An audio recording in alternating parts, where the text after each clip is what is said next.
बच्चों, कैसे हैं आप सब? आई होप आप लोग ठीक होंगे। आज हम पढ़ेंगे crop production. Ready, study, start. Make an appropriate word by arranging jumble words. ये आप खुद करेंगे। Concepts to know: crop, food from animals, basic practices of crop production. आज हम ये सब पढ़ेंगे। We know that all living organisms need food to survive. Food is obtained from plants and animals. We know that the early man lived in nomadic life. He wandered from place to place in search of food and shelter. He was dependent mainly on fruits and vegetables that grew in their own. He also hunted animals and their raw meat. As the time passes, he learned how to grow plants and food. He discovered how seeds sown at a place could yield food if certain steps were followed.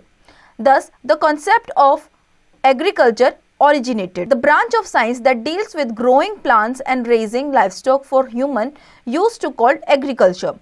This is derived from two Latin words. Ager means field or land and cultura means cultivation. Okay. हम सब ये बहुत अच्छे से जानते हैं कि जितने भी लिविंग ऑर्गेनिजम्स हैं वो सब डिपेंड करते हैं फूड पर अपने सर्वाइवल के लिए। तो जो फूड है वो प्लांट्स को और एनिमल्स को कहाँ से मिलता है, हमने पढ़ा इस बारे में। हमने प्रीवियस क्लास में पढ़ा है इस बारे में कि फूड किस तरीके से प्लांट्स को मिलता है, एनिमल्स को और ह्यूमंस को। अब हम ये जानते हैं कि पहले, बहुत पहले जो लोग होते थे वो खुद के सर्वाइवल के लिए या खुद के शेल्टर के लिए किस तरह जीते थे। जंगलों में रहते थे, खाने के नाम पे सिर्फ और सिर्फ फ्रूट्स या फिर वेजिटेबल्स होते थे। धीरे धीरे ये चीज़ प्रोसेस होती गई, फिर एक एग्रीकल्चर नाम की जो चीज़ है वो आई। उन्हें पता चला कि एग्रीकल्चर वो खुद से भी कर सकते हैं। इस चीज़ को धीरे धीरे बढ़ते बढ़ते टाइम हो गया। देन एगर का मतलब होता है आपका फील्ड या फिर लैंड एंड कल्चरा का मतलब होता है cultivation.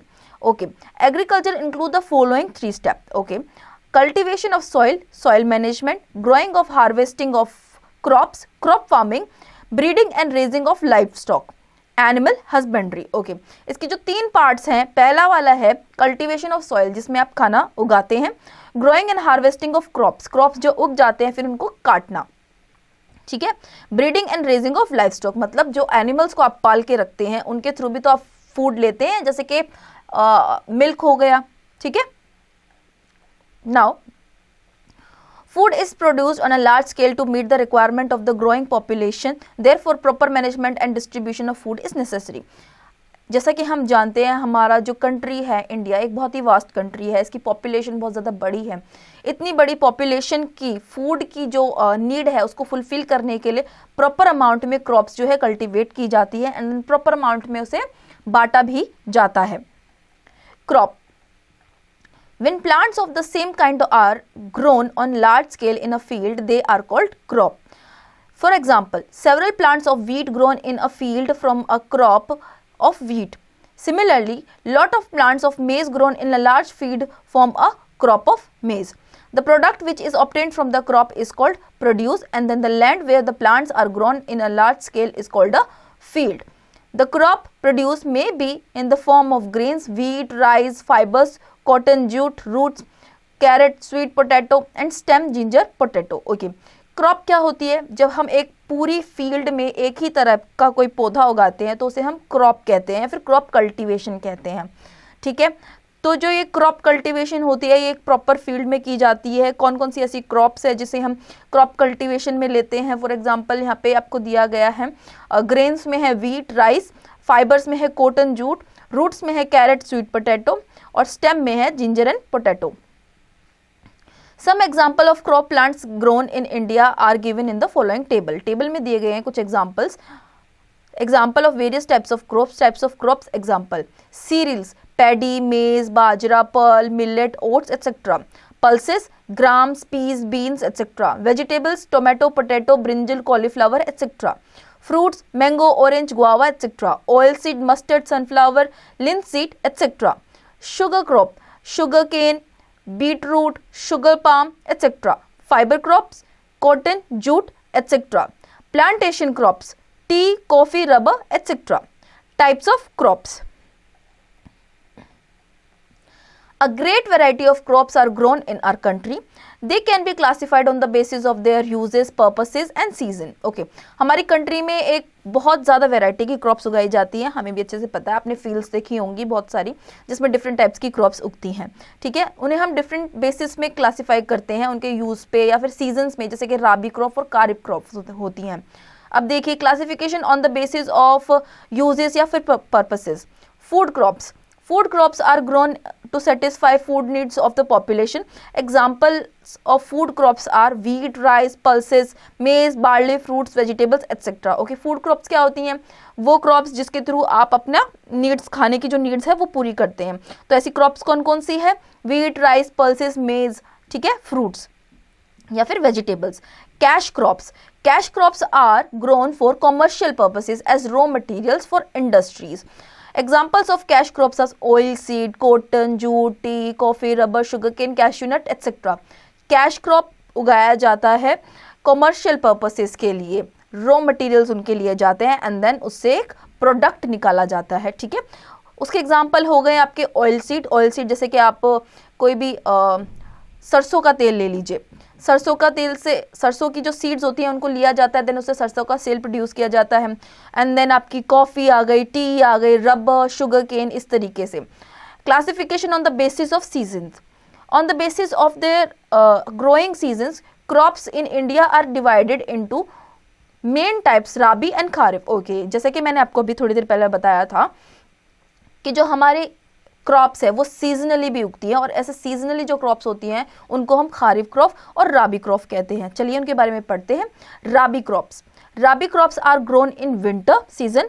They are planted in October, November and harvested by March, April. Okay, ये विंटर सीजन में उगाई जाती हैं और अक्टूबर नवंबर के टाइम पे इनकी प्लांटेशन होती है, देन हार्वेस्टिंग मतलब इनकी कटाई छटाई जो होती है वो मार्च अप्रैल में जाके होती है। They are also called winter crops, इन्हें हम विंटर क्रॉप्स भी कहते हैं। Examples include wheat, gram, pea, potato, mustard, linseed and barley. ये सारे इसके एग्जाम्पल्स हैं। Kharif crops. Kharif crops are sown at the beginning of rainy season in June, July and harvested by September, October. They are also called summer crops. Example rice, paddy, maize, sugarcane, groundnut, cotton, soybean, sorghum and pulses. Okay. Kharif crops जो होते हैं ये mainly rainy season में होते हैं, जो कि start हो जाता है आपका जून जुलाई में, उस टाइम पे इनकी प्लांटेशन होती है, then by the end of the September इनकी हार्वेस्ट कर लिया जाता है। इन्हें हम समर क्रॉप्स कहते हैं। इनके एग्जाम्पल्स जो है वो है rice, paddy, maize, sugar cane, groundnut, cotton, soybean, pulses. Okay, basic practices of crop production. The process of growing crops is a series of steps which need to be followed in correct sequence to get a good crop. The steps implemented before, during the and after production to produce safe, healthy and good quality of food are called agricultural practices. Okay, जो crops को उगाने का process होता है इसकी कुछ series steps होते हैं। ठीक है, जिसमें हम लोगों को ये जानना ज़रूरी है कि क्या क्या स्टेप्स होते हैं एक क्रॉप को प्रॉपर ग्रोथ देने के लिए। ठीक है, इसको हम एग्रीकल्चरल प्रैक्टिसेस भी कहते हैं, जो मेनली फार्मर्स को पता होती है कि किस तरह से करना चाहिए। This include the following activities. क्या क्या एक्टिविटीज़ होती हैं? Preparation of soil, seed selection, sowing of seed, irrigation, weeding, harvesting, storage. Okay, preparation of soil, soil की खुदाई करना, देन उसमें सीड, कौन सी प्रॉपर सीड है उसको चुनना, देन उसको उगाना, देन उसकी इरिगेशन मतलब कि पानी देना उसमें, देन उनको उगाना, देखना कि वो प्रॉपर उसकी ग्रोथ हो रही है कि नहीं हो रही है, देन उसको हार्वेस्ट करना और उसके बाद उसको प्रॉपरली स्टोर करना। The activities are performed by the help of agricultural implements. जैसे कि एग्रीकल्चर हमें पता, एक फार्मर को पता होता है कि किस तरीके से प्रैक्टिसेस करनी चाहिए, तो उसी हिसाब से वो करते हैं। Agricultural implements, the tools that are needed to carry out various agricultural practices are called the agricultural implements. Plough, hoe, leveler and cultivator are some of them. Okay, जो भी टूल्स यूज़ किए जाते हैं एग्रीकल्चर करने के लिए उनको हम बोलते हैं एग्रीकल्चरल इम्प्लीमेंट्स, जैसे कि प्लव, हो, leveller, cultivator. Plough, a plough is a common agricultural tool which is used for tilling of the soil. Nowadays, the wooden ploughs are being replaced by iron ploughs. In olden days, Ploughs were drawn by bulls, camels and horses. These animals are now replaced by tractors. Okay. पहले के time में जो wooden प्लफ आपको दिख रहा है, इस तरीके के प्लफ नहीं होते थे, पहले के टाइम में होते थे आपके आयरन प्लफ्स। तो अब जो है ये प्लफ वुडन आयरन से वुडन कर दिया गया है। और पहले जो थे एनिमल्स, जैसे कि एनिमल्स काओ या हो गया, आप किस तरीके के हॉर्सेस हो गया, इस तरीके के जो एनिमल्स थे, ये प्लफ्स, इनके थ्रू प्लफ्स को चलाया जाता था, लेकिन आज के टाइम में ट्रैक्टर से चलाया जाता है। हो, अ हो is made of a metal blade fixed in a wooden handle. It is used for loosening the soil and removing weeds. After tilling the land, the level of the soil becomes uneven. Big bumps of soil called clods remain in the field. Okay. एक हो जो होता है वो एक metal से बना हुआ होता है और वुडन डंडे से उसे फिक्स किया जाता है, उसका हैंडल बनाया जाता है, उससे वो ये यूज़ किया जाता है सॉइल को लूज़ करने के लिए, अच्छे से खुदाई करने के लिए इससे यूज़ किया जाता है। जो सॉइल के मोटे मोटे जो हमें पत्थर मिलते हैं या कुछ भी होती है, उस चीज़ को उससे सेपरेट किया जाता है और उसे प्लेन बनाया जाता है। Cultivators, nowadays ploughing in large fields is done by the cultivators driven by the tractors. It has many ploughshares which can dig into large fields. A cultivator is used to break the hard soil. It has frames with teeth which are called shafts, which pierce the soil and break them into pieces. This saves both time and labor. Okay, देखिए आजकल क्या हो रहा है, हम cultivators use कर रहे हैं, जैसे कि ट्रैक्टर्स यूज़ करते हैं कल्टीवेट करने के लिए। ओके, इसकी वजह से क्या होता है, इजीली लैंड जो है कल्टीवेट हो जाती है, ज़्यादा टाइम नहीं लगता, लेबर नहीं लगते और जल्दी काम भी हो जाता है, टाइम सेव होता है इससे। अब preparation of soil, plants derive essential nutrients such as water and minerals for their growth and development from the soil. Therefore, the soil is prepared properly so that it can receive the seeds, make them germinate and help them to grow into healthy crops. Preparation of soil can be done into two steps: ploughing and levelling. Seeds को उगाने से पहले जो soil है उसकी preparation की जाती है प्रॉपरली। उसकी प्रिपरेशन करने के लिए हम दो चीज़ें यूज़ करते हैं, जो कि है ploughing and levelling. Okay, ploughing or tilling. The process of losing the turning of soil using a plough is called ploughing or tilling. It is performed by the following reasons. Okay, ये जो पूरा process है जिसके through आप अपनी soil को loose करते हो, इसको बोलते हैं प्लफिंग या फिर टिलिंग। ये किस तरह परफॉर्म किया जाता है नीचे बताया गया है। It enhances root penetration into the soil, thus fixing the plant firmly to the ground. Okay, ploughing के थ्रू जब भी आप सीड डालते हो तो जो भी प्लांटेशन करते हो उसकी रूट्स जो होती है वो डीप होती हैं सॉइल में। Loose soil contains a lot of air spaces in it. जब आप सॉइल को लूज करते हो उसकी वजह से जो एयर है वो इजीली सॉइल के अंदर जा सकती है। This aids in breathing the roots, जिससे इजीली रूट्स जो है वो ब्रीथ कर सकती हैं। It helps in uprooting the weeds, जितने भी वीड्स छोटे मोटे कंकड़ वगैरह होते हैं उनको हम इजीली निकाल सकते हैं लूजन करने के बाद। Loose soil helps in the growth of soil organisms like earthworms and microbes. These organisms help in the decomposition of dead plants and animals into simple organic matter called humus. Humus is rich in nutrients required for plant growth. Okay. Loose soil obviously important होती है। Loose soil की वजह से जो humus है वो बनता है। देखिए, जो जैसे कि अर्थवर्म हो गए या फिर माइक्रोब्स हो गए, अगर सॉइल लूज है तो वो इजीली डग इन करके जा सकते हैं। जब वो अंदर जाते हैं उनकी वजह से जो है मिट्टी में ह्यूमस आती है और ह्यूमस की वजह से जो फर्टिलिटी है वो बढ़ती है सॉइल की, इसीलिए वो ज़रूरी है प्लांट की ग्रोथ के लिए। Ploughing helps in the bringing the nutrient rich soil to the top, making it available for the plant use. It helps in mixing the manures and fertilizers in the soil thoroughly. Okay, देखिए ploughing खुदाई की वजह से क्या होता है, जितने भी न्यूट्रिएंट सॉइल जो रिच होती है, जो न्यूट्रिएंट्स में रिच होती है सॉइल, उसकी वो ऊपर की तरफ आ जाती है प्लफ करने की वजह से। और इसकी वजह से एक चीज़ और होती है, जो मैन्योर्स और फर्टिलाइजर्स होते हैं हम जो मिक्स करना चाहते हैं सॉइल में, वो इजीली प्लफिंग की वजह से मिक्स भी हो जाते हैं और जो भी न्यूट्रिशन प्लांट को चाहिए होता है वो इजीली मिल जाता है। Levelling, after tilling the land the level of the soil becomes uneven. जब हम सॉइल को खोदते हैं तो जो उस लैंड का जो सरफेस है वो अनइवन बन जाता है। Big lumps of soil called clods remain in the field which are crushed with the help of leveller.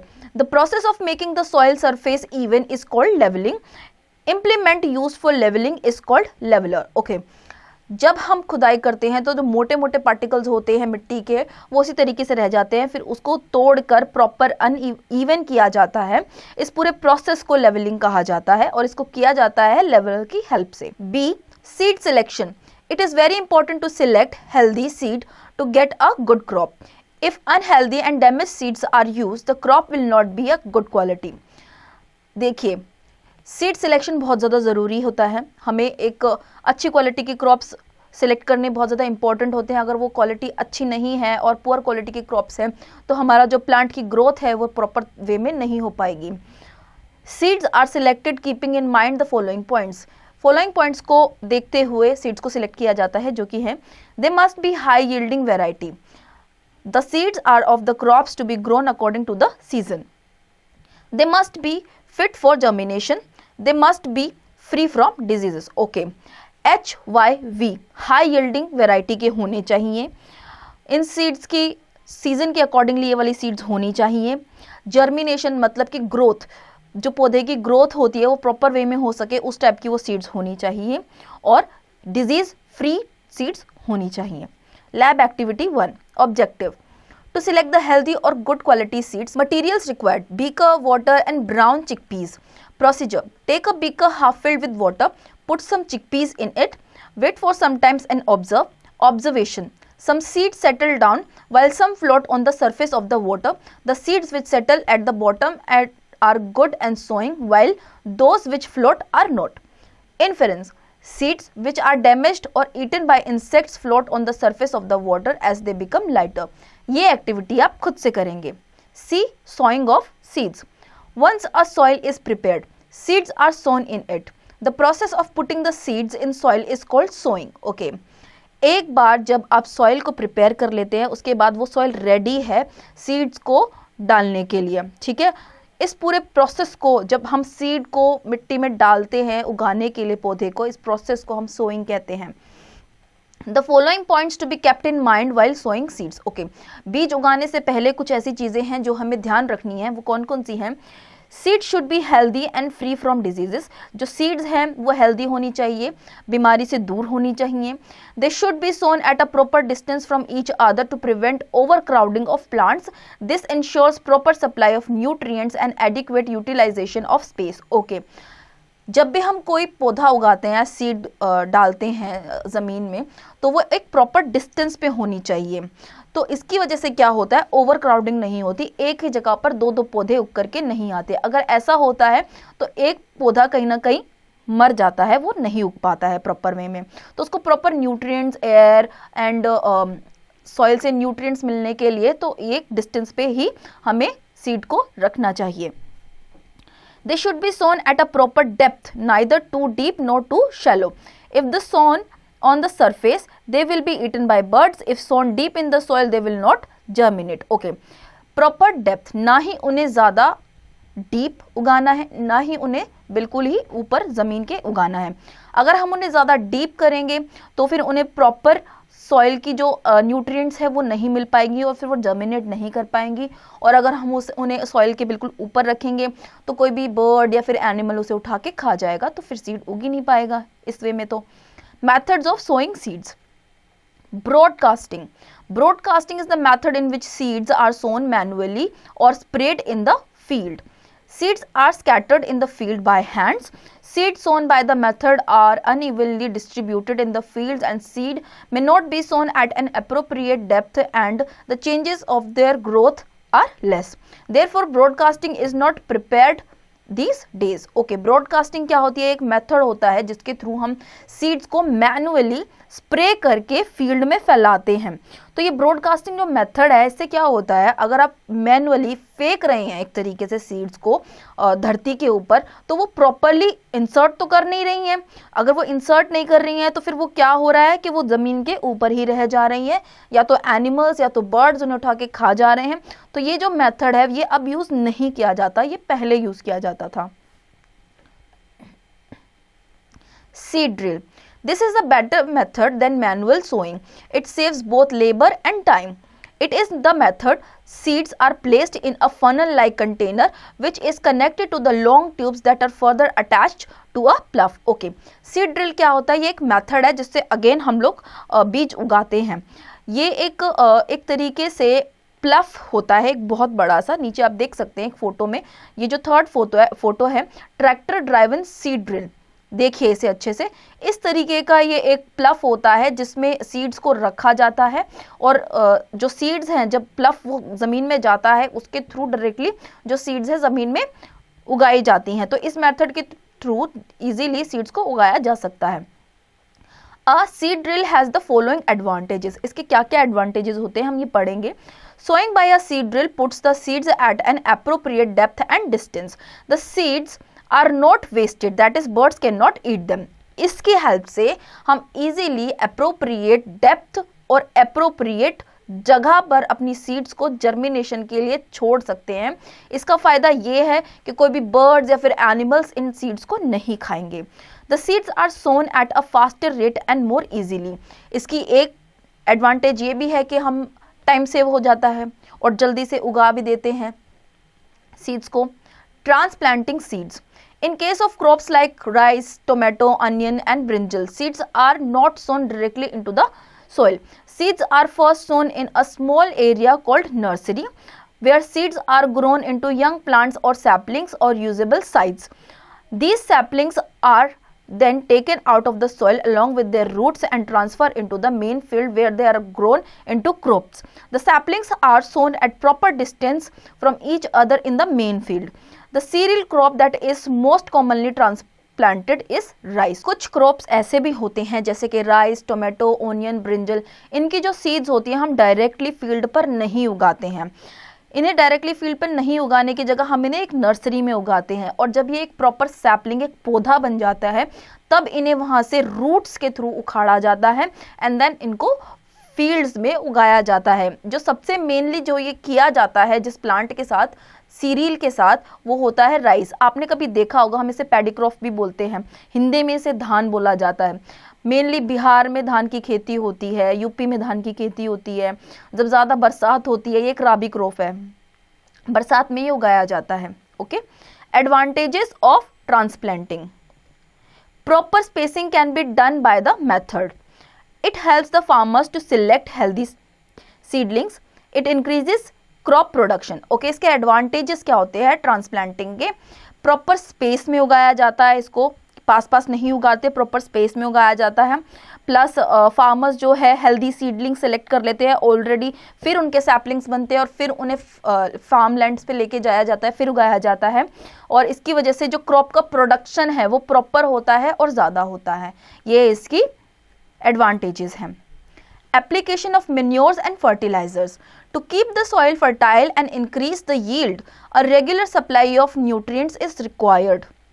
Manures and fertilizers are nutrient-rich compounds that are added to the soil for the purpose. Okay, देखिए, soil को fertile, उपजाऊ रखने के लिए हम एक चीज़ use करते हैं जिसको हम मेन्योर कहते हैं, खाद बोलते हैं उसको यूजुअली. ठीक है, वो यूज़ की जाती है. इसकी वजह से जो सॉइल है वो हमारी फर्टाइल रहती है, उसमें फर्टिलिटी रहती है. तो ये हम न्यूट्रिएंट रिच कंपाउंड बनाने के लिए यूज़ करते हैं. ठीक है. Manure. Manure is an organic substance obtained from the decomposition of plant and animal wasted like crop, residue या फिर cow dung. देखिए, मेन्योर गोबर होता है. मेन्योर का हिंदी वर्जन जो होता है वो गोबर होता है. तो ये यूज़ किया जाता है. ये हमें कहाँ से मिलता है? काउ डंग, गाय का गोबर, या फिर किसी भी प्लांट या फिर एनिमल का जो वेस्ट होता है वो मेन्योर होता है एक तरीके से. ठीक है. ये हम यूज़ करते हैं मिट्टी में मिला के उसके उपजाऊपन के लिए. ठीक है. It is produce by the farmers in the field. The process of adding manure to the soil is called manuring. Decomposers which break down dead organic matters in soil to replenish it with the nutrients. Adding manure to soil improves the texture, porosity, water holding capacity and nourishing a number of useful microbes as well as worms. Therefore, addition of manure is good for both the soil and the crops in a long run. Okay, देखिए, ये जो process होता है manure को soil में मिलाना, इसे हम मेन्योरिंग कहते हैं. जितनी भी फॉर एग्जांपल माइक्रोब्स है या फिर वॉर्म्स है, हमने पहले भी ये चीज़ पढ़ी है कि जब हम प्रॉपर प्लफिंग करते हैं तो उससे जो सॉइल है उसमें स्पेस बनता है, और जब स्पेस बनता है तो इजीली एयर सॉइल के अंदर जा सकती है। जब एयर सॉइल के अंदर जा सकती है तो वो माइक्रोब्स और वॉर्म्स को भी अलाउ करता है, वो स्पेस जो है वो अलाउ करता है इनको अंदर जाने से। तब जब ये अंदर जाते हैं तो ह्यूमस क्रिएट होती है और वो ह्यूमस फर्टिलिटी बनाती है। तो सॉइल में जब ज़्यादा वॉर्म्स होते हैं या फिर माइक्रोब्स होते हैं, वो सॉइल के अंदर होना अच्छी बात होता है। तो इस तरीके से जो एक सॉइल है वो लॉन्ग टर्म तक चल सकती है। Okay, benefits of using manure, it makes the soil porous, manure improves the soil texture, it increases the number of soil friendly microbes, it increases the water holding capacity of soil। Okay, इसका benefit क्या है? इसका benefit ये है कि इसकी वजह से सॉइल का टेक्सचर है वो बहुत बेटर रहता है। मैन्योर ऐड करने की वजह से ज़्यादा माइक्रोब्स या फिर वॉर्म्स इंसर्ट करते हैं सॉइल के अंदर, और वाटर होल्डिंग कैपेसिटी जो है वो बेटर रहती है। Okay, drawbacks of using manure, it is not nutrient specific, therefore not useful when a particular nutrient is required by the crop. Manure is slow in action and may also get affected by seasonal variation। Okay, manure के drawbacks क्या क्या होते हैं, मतलब कि इसके disadvantages एक तरीके से क्या क्या होते हैं। ये nutrient specific नहीं है, मतलब कि अगर इसका सीजन नहीं है तो ये न्यूट्रिएंट स्पेसिफिक नहीं है एक तरीके से, ठीक है। General awareness, the compost form by the action of earthworm और animal waste is called vermicompost. जो कंपोस्ट मैन्योर एनिमल वेस्ट से हमें मिलता है या फिर अर्थवॉर्म से मिलता है उसको हम वर्मी कंपोस्ट भी बोलते हैं। Okay, fertilizers, fertilizers are the man-made chemical substances which are rich in specific nutrients such as nitrogen, phosphorus and potassium. Some examples of fertilizers are NPK, urea, potash and superphosphate। Okay, देखिए fertilisers जो कि manmade है, इन्हें बनाया इसलिए गया है ताकि फर्टिलिटी लैंड में आ सके। एक हो गया आपका मैन्योर, हमने ऊपर पढ़ लिया उसके बारे में। अब फर्टिलाइजर्स कुछ ऐसे भी होते हैं जो कि मैनमेड होते हैं, वो भी लैंड की फर्टिलिटी के लिए ही बनाए गए हैं, ठीक है। उसमें से कुछ एग्जाम्पल्स इन्होंने दिए गए हैं जैसे कि NPK, यूरिया, पोटाश या super phosphate. Okay, they are added to the soil to increase its fertility. Fertilizers are added and mixed in the soil at the time of sowing seeds. If there is need to add more fertilizers, they are dissolved in water and sprayed on the crops। See, इससे जो fertilisers है उससे soil की जो fertility है वो बढ़ती है, ठीक है। उसके अलावा जब हम सीड्स उगाते हैं उस टाइम पे फर्टिलाइजर्स का यूज़ किया जाता है। अगर आगे जाके ये लगता है कि प्लांट्स को फर्टिलाइजर्स की और ज़्यादा ज़रूरत है तो ये एक वाटर में या फिर एक टाइप के लिक्विड में इसको मिक्स किया जाता है एंड देन पूरे फील्ड में इसको स्प्रे किया जाता है। Benefits of using fertilizers, they provide specific nutrients in a concentrated form. Fertilizers are easy to handle, store and transport. They are soluble in water and hence are directly absorbed by the plants। Okay, इसके benefits क्या क्या हैं? Fertilizers बहुत ज़्यादा handle करने के लिए easy होते हैं, स्टोर कर सकते हैं, ट्रांसपोर्ट एक जगह से दूसरी जगह पे ट्रांसपोर्ट भी कर सकते हैं। ये हमें न्यूट्रिएंट्स प्रोवाइड करते हैं सॉइल में जाके, ठीक है, और वाटर में सॉल्यूबल होते हैं ये, ठीक है, और तो इजीली हम प्लांट्स में इन्हें स्प्रे कर सकते हैं। Drawbacks of using fertilizers, drawbacks मतलब इसके डिसएडवांटेजेस क्या हैं? They are a source of water solution. Excessive use of fertilizers may harm the soil friendly microbes and thus reduce the soil fertility। See, ये एक source है water pollution का, ठीक है, इससे वाटर पोल्यूट होता है पहली चीज़। और दूसरी चीज़, अगर हम ज़्यादा अमाउंट में ये वाले फर्टिलाइजर्स यूज़ करते हैं तो इसकी वजह से सॉइल की जो फर्टिलिटी है वो ख़त्म हो सकती है, इसीलिए ज़्यादा अमाउंट में भी यूज़ नहीं करना है। Differences between fertilizers and manures, basis of difference, fertilizer and manure, composition, inorganic, organic, place of preparation, factory, field. Preparation can be easily and quickly prepared in large quantities, takes some time. Soil pollution, excessive use causes soil pollution, does not cause soil pollution.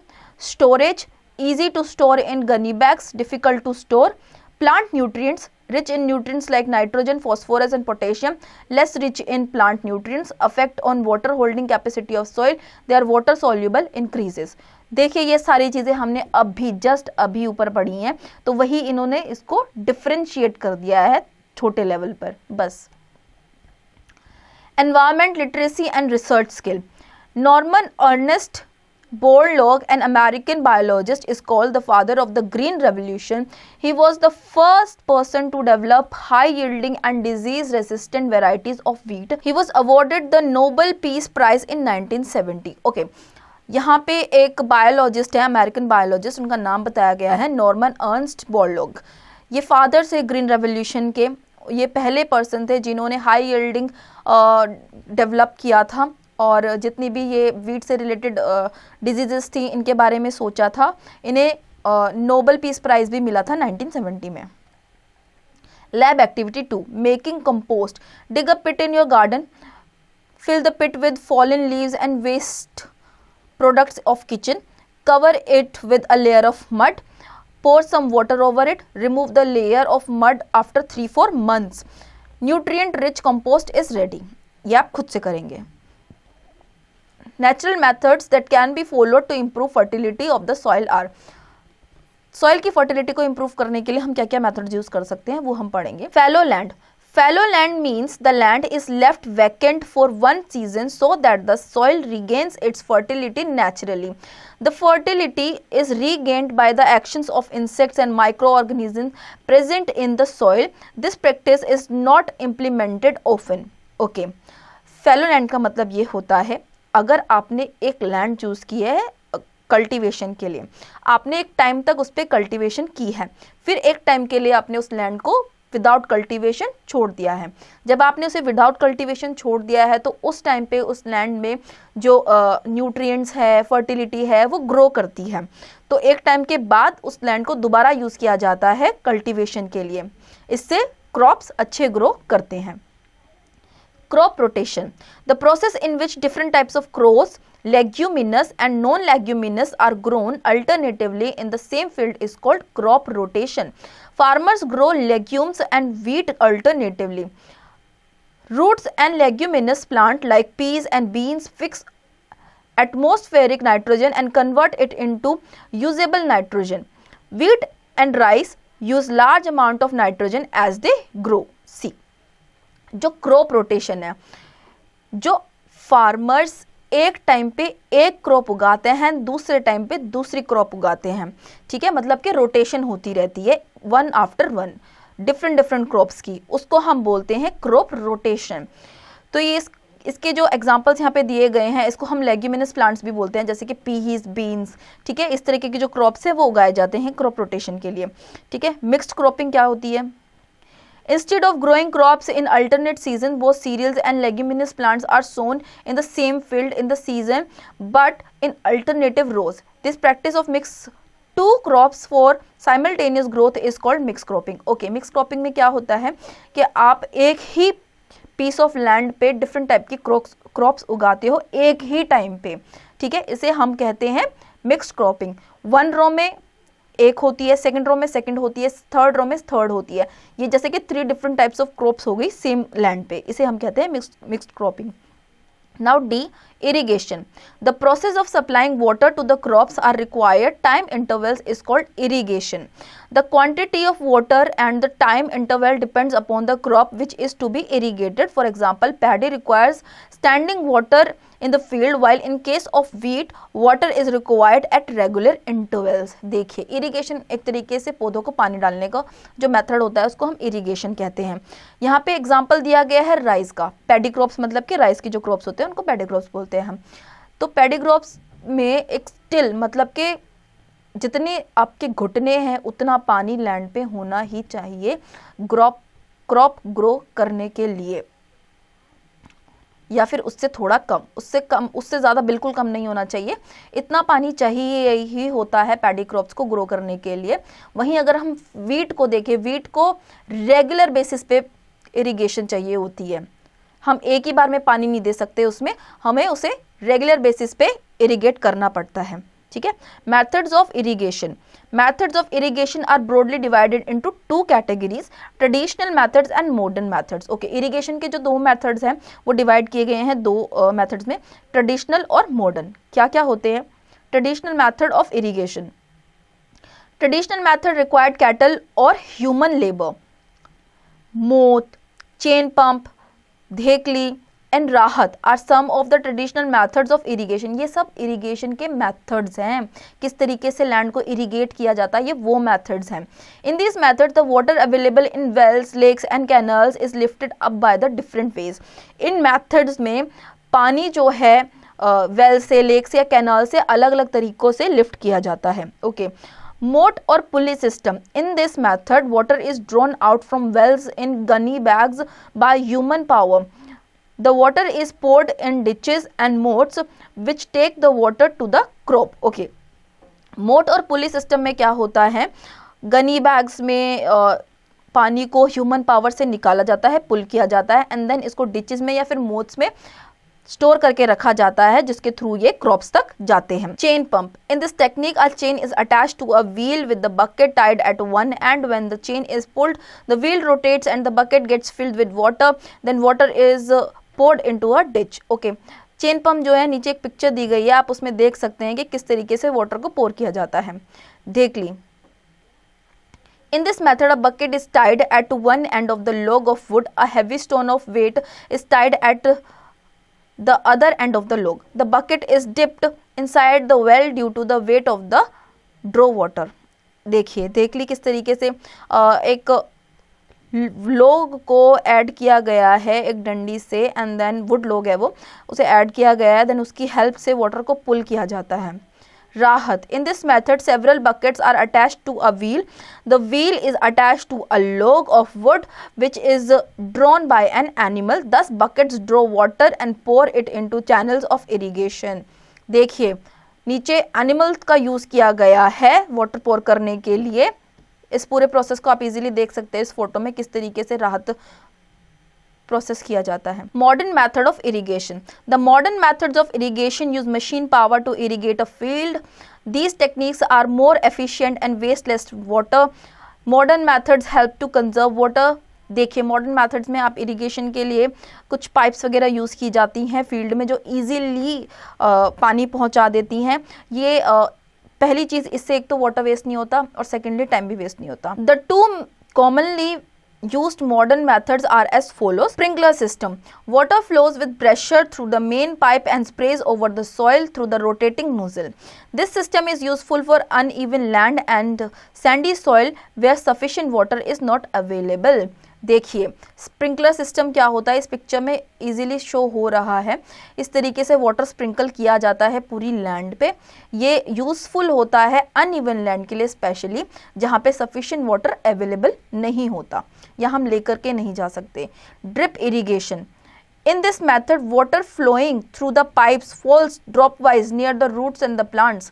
In this technique, water is made available in the form of drops so that the roots can easily absorb it and there is no wastage of water. It is as economically method which minimize wastage of water. Okay, drip irrigation ये भी आप देख सकते हैं इस photo में किस तरीके से यूज़ किया जाता है. पाइप्स के थ्रू ये यूज़ किया जाता है और रूट्स में जाता है डायरेक्टली पानी, जिसकी वजह से वाटर वेस्ट नहीं होता है. E. Weeding. Weeds are unwanted plants other than the crop plant that grow along the main crop. Some of the common weeds include Amaranthus cholai, Chenopodium bathua, and wild oat javi. Weeds compete with the main crop for nutrients, water, sunlight, and space, affecting the growth of the crop, thereby reducing the yield. Weeds may even interfere in the harvesting process. Weeds sometimes transmit pests and pathogens to the plants. Some weeds may be poisonous for animals and human beings. Hence, it is necessary to remove them. The removal of weeds from the field is called weeding. They can be removed manually or by using chemicals. See. Weeds कौन कौन सी होती हैं, यहाँ पे कुछ नाम बताए गए हैं जैसे चौलाई, बथुआ, ठीक है, जावी, इस तरीके की वीड्स होती हैं. ये क्रॉप्स के जो न्यूट्रिएंट्स होते हैं वो उन्हें छीनने की कोशिश करती है एक तरीके से, इसीलिए सॉइल से इन्हें रिमूव किया जाता है कोई भी चीज़ उगाने से पहले. ठीक है, तो कुछ वीड्स जो होती हैं वो हार्वेस्टिंग में भी डिफ़िकल्ट कर देती हैं, हार्वेस्ट करना किसी एक क्रॉप को, और या फिर उगाना किसी एक क्रॉप को, वो भी डिफ़िकल्ट कर देती हैं। तो सॉइल से इस तरीके की प्लांट्स को हटाना, इसे हम वीडिंग कहते हैं। Okay. Manual removal, this method involves uprooting of weeds with the help of troll, खुरपी और अ हैरो। ओके, ये किस तरीके से किया जाता है? या तो खुरपी की हेल्प से किया जाता है या फिर खुदाई करके किया जाता है। Okay. Removal with chemicals, chemicals which destroy the weeds without harming the crops called weedicides. A commonly used weedicide is 2,4-D. This method is specific in its action as it kills the weeds and leaves the crops undamaged. Okay, कुछ ऐसे chemicals होते हैं जो सिर्फ और सिर्फ weeds जो होते हैं उनको ही हार्म करते हैं और उनको ख़त्म कर देते हैं, और जो बाकी क्रॉप्स होते हैं, प्लांट्स होते हैं, उनको बिल्कुल भी हार्म नहीं करते, उनके लिए बिल्कुल हार्मलेस होते हैं।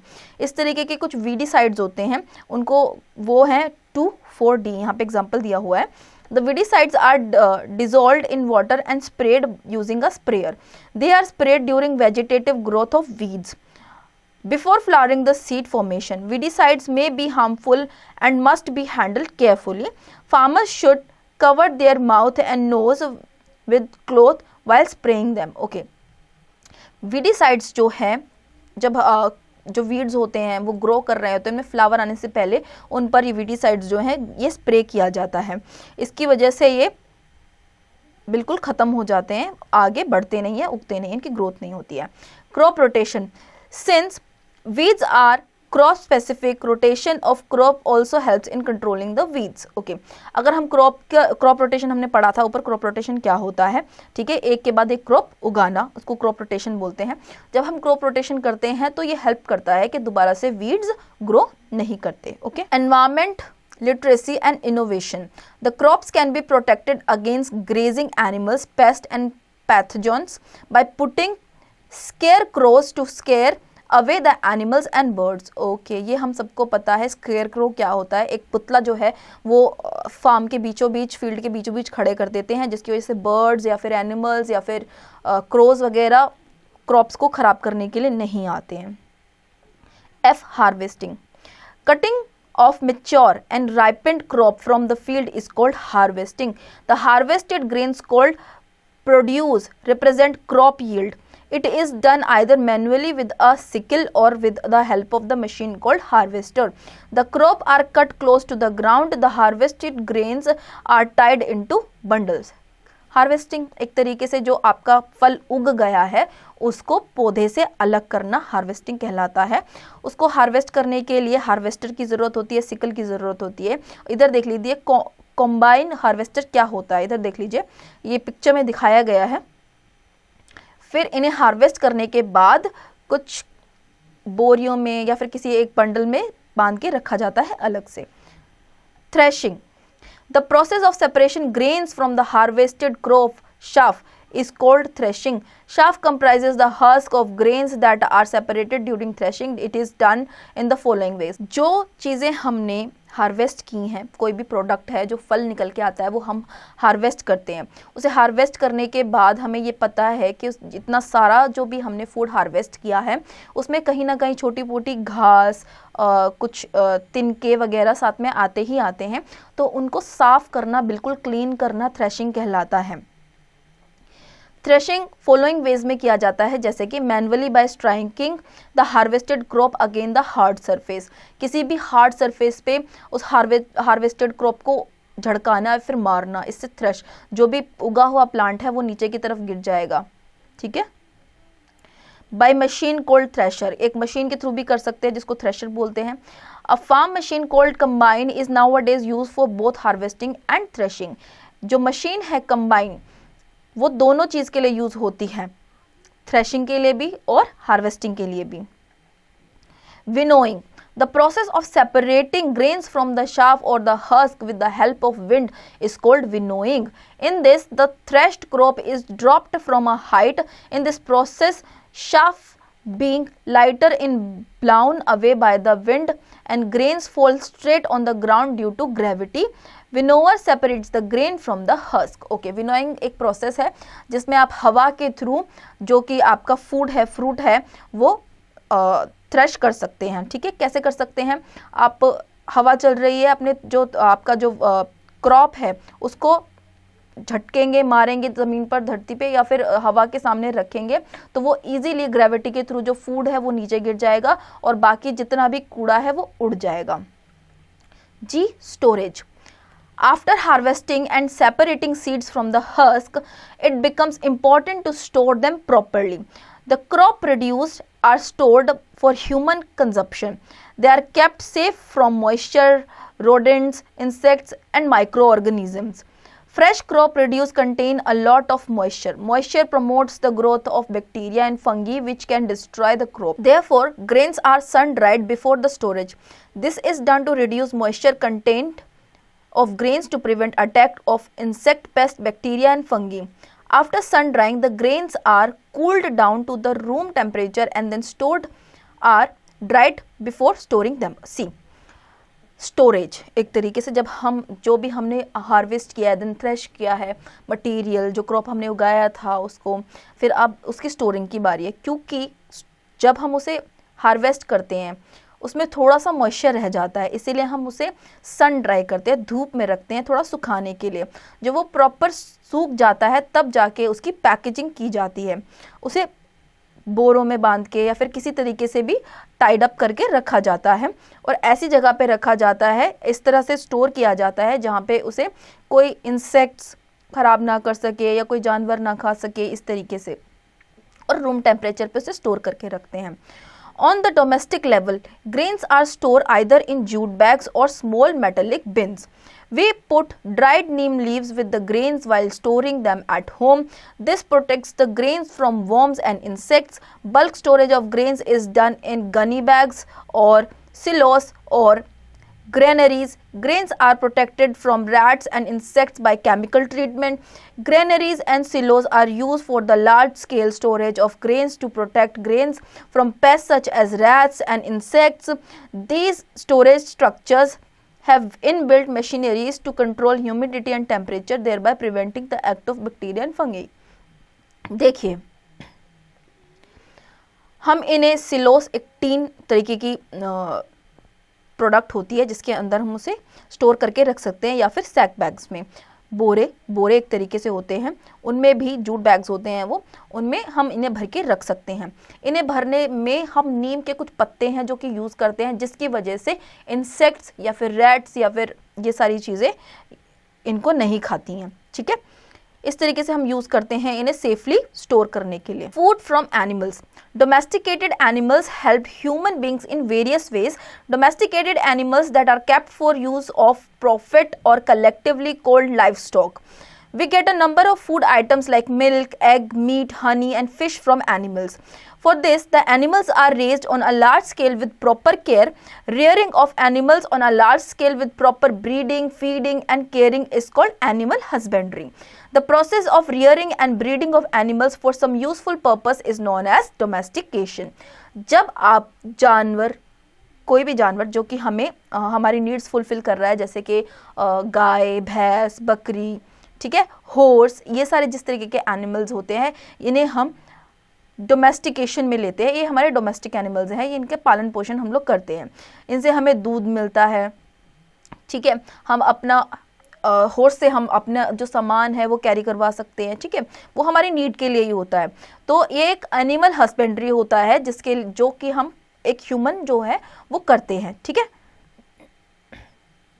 The various practices under animal husbandry are as follows. Okay, animal husbandry के लिए जो practices की जाती हैं वो हैं proper shelter for animals, proper feeding for animals, proper breeding of animals, prevention and cure of animal diseases. Okay, shelter, उनके रहने के लिए proper एक wide जगह चाहिए होती है अच्छी खासी.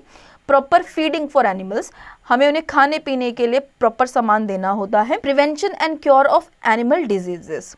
देखिए, प्रॉपर शेल्टर देना है हमें एनिमल्स को, चौड़ा अच्छा खासा बड़ा शेल्टर चाहिए होता है उन्हें रहने के लिए, उनकी फीडिंग, उनके खाने पीने का ध्यान रखना है, ब्रीडिंग, हमें अपना बिहेवियर उनके तरफ अच्छा रखना है, and then prevention of cure an animals, उनकी अगर उनको कोई डिजीज़ हो गई है तो उस चीज़ के लिए क्योर या फिर मेडिकेशंस जो भी है वो सारी चीज़ें करनी है।